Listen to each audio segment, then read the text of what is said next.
एक धक्कादायक घटना समोर आली आहे. यामुळे एकच खळबळ उडाली आहे. या ठिकाणी एका डेंटिस्टने एक भयंकर कृत्य केलं आहे. रूट कॅनल करण्यासाठी आलेल्या महिला रुग्णाला भूल देऊन तिचे अश्लील फोटो आणि व्हिडिओ या डॉक्टरने काढले. यामुळे या महिलेला काही समजलं नाही. त्याने तुम्हाला त्रास होऊ नये म्हणून भूल देत असल्याचे सांगितले. नंतर त्यांना बेशुद्ध केलं.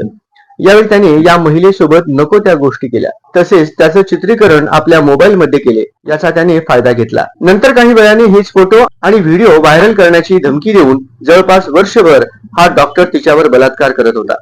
याबाबत महिलेने देखील कोणाला याबाबत माहिती दिली नाही. तिला धमकी देण्यात आली होती. वेळोवेळी 7 वेळा या नराधमाने महिलेवर बलात्कार केला.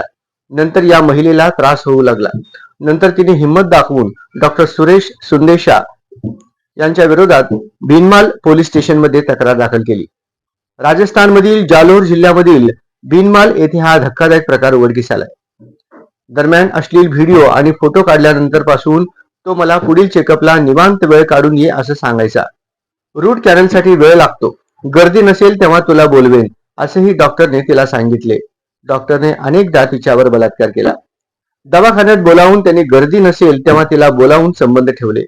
यामुळे महिला वैतागली होती. याबाबत आता पोलीस तपास करत असून डॉक्टरची चौकशी केली जात आहे.